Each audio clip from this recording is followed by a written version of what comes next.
കൊല്ലം കണ്ണനല്ലൂരിൽ police അനധികൃത കസ്റ്റഡിയിൽ വെച്ച വയോധികനായ മുൻ പഞ്ചായത്ത് പ്രസിഡന്റ് വെന്റിലേറ്ററിൽ. നിരണം പഞ്ചായത്ത് മുൻ പ്രസിഡന്റ് കെ.പി. പുന്നൂസിനെയാണ് കണ്ണനല്ലൂർ സ്റ്റേഷനിൽ കുഴഞ്ഞു വീണതിന് പിന്നാലെ അതീവ ഗുരുതരാവസ്ഥയിൽ ആശുപത്രിയിൽ പ്രവേശിപ്പിച്ചത്. ചെക്ക് കേസിൽ ശനിയാഴ്ച കസ്റ്റഡിയിലെടുത്ത കെ.പി. പുന്നൂസിനെ 24 മണിക്കൂർ കഴിഞ്ഞിട്ടും മാജിസ്ട്രേറ്റിന് മുന്നിൽ ഹാജരാക്കാൻ ആയില്ല. ബിലീവേഴ്സ് ചർച്ച് സഭാധ്യക്ഷനായിരുന്ന കെ.പി. യോഹന്നാന്റെ സഹോദരനാണ് കെ.പി. പുന്നൂസ്.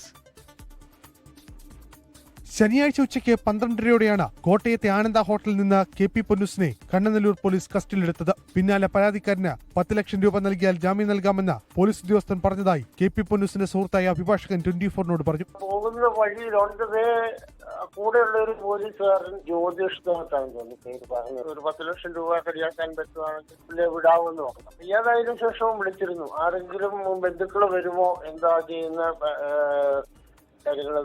ഇവിടെ വരെ വരാൻ പറയുമോ എന്നൊക്കെ ചോദിച്ചു. കസ്റ്റഡിയിലെടുത്ത കെ.പി. പൊന്നൂസിനെ 24 മണിക്കൂർ കഴിഞ്ഞിട്ടും കോടതിയിൽ ഹാജരാക്കിയില്ല.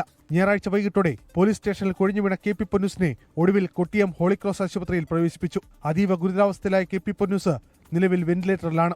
സംഭവത്തെക്കുറിച്ച് പ്രതികരിക്കാനില്ലെന്നും കെ.പി. പൊന്നൂസ് ആശുപത്രിയിലാണെന്നും കണ്ണനല്ലൂർ എസ്എച്ച്ഒ. അതേസമയം കെ.പി. പൊന്നൂസിനെ അന്യായമായി പോലീസ് കസ്റ്റഡിയിലെടുത്തെന്ന് കാട്ടി കൊട്ടാരക്കര JFMC കോടതിയിൽ നൽകിയ ഹർജി നാളെ കോടതി പരിഗണിക്കും. ആന്റിസിപ്പേറ്ററി ബെയിൽ നിലനിൽക്കെയാണ് ഈ ക്രൂരമായ സംഗതി നടന്നിരിക്കുന്നത്. ഇദ്ദേഹത്തിൻ്റെ സ്ഥിതി വളരെ ഗുരുതരമാണ്. കോടതി കൂടുതൽ വിശദമായ വാദത്തിലേക്കായിട്ട് ഈ കേസ് നാളത്തേക്ക് മാറ്റിവെക്കുകയും ചെയ്തിരിക്കുകയാണ്. വളരെ ഗുരുതരമായ ഒരു വിഷയമാണ്. ചെക്ക് കേസിൽ കെ.പി. പൊന്നൂസിന്റെ മുൻകൂർ ജാമ്യാപേക്ഷ കോടതി പരിഗണിക്കാനിരിക്കെയായിരുന്നു പോലീസ് കസ്റ്റഡിയിലെടുത്തത്. അരുൺ രാജ്, 24, കൊല്ലം. ലോകത്തെവിടെയായാലും ഏത് സമയത്തും 24 വാർത്തകളും ഓഗ്മെന്റഡ് റിയാലിറ്റി പാക്കേജുകളും എക്സ്പ്ലെയിനറുകളും വിശദമായി കാണാൻ ഞങ്ങളുടെ യൂട്യൂബ് ചാനൽ നിങ്ങൾക്ക് സബ്സ്ക്രൈബ് ചെയ്യാം.